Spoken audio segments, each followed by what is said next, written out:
तो hello hi नमस्ते प्रणाम। फिर लेकर आगे बनी भैया को भोजपुरी गाना के रिव्यू करे खातिर भैया जे गौले बड़े प्रमोद प्रेमी यादव जी और गाना के नाम बा पैंट खोली।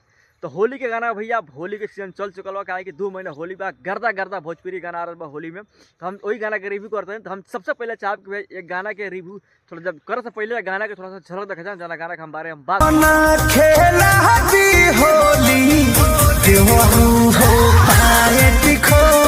भैया लोग प्रमोद प्रेम यादव जी के गाना जना गाना का हम थोड़ा झलक देखनी। क्या है कि भैया लोग हर सिंगर में कंपटीशन बा, हर सिंगर लोग अलग अलग अंदाज में गाना लेके होगा। लगातार होली के रिव्यू कर रहा बनी, लगातार होली के गाना मार्केट के अंदर में।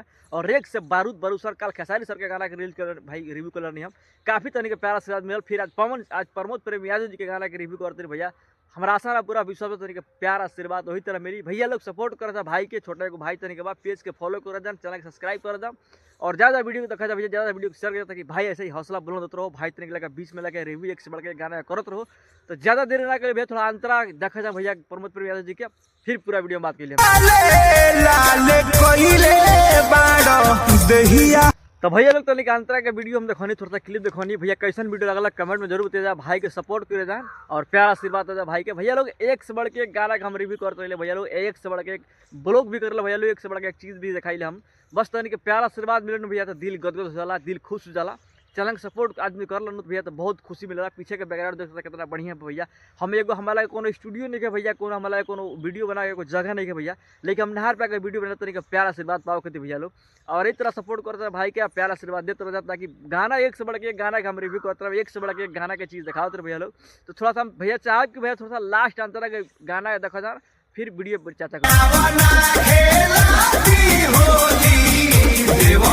लास्ट अंतरा के गाना के झलक कर लो भैया लो। हमारा आसाना पूरा विश्वास हुई कि तनी गाना बहुत बेहतर लागोली। एक बार हम डिस्क्रिप्शन में लिंक दे देवे गाना के, जाके तनिक सर्च के देख लीजिए गाना के। और ढेर सारा प्यार प्रमोद भाई के दे देना, ढेर सारा प्यार अपना छोटा भाई के देना, ताकि भाई वो खूब ढेर सारा पैसा कमा के छोटा सा स्टूडियो बना भैया। हम तरीके एक से बढ़ के एक चीज़ दिखाई और एक से बढ़ के एक चीज़ गाने के बारे में बात करी, भोजपुरी इंडस्ट्री के बारे में बात करी भैया।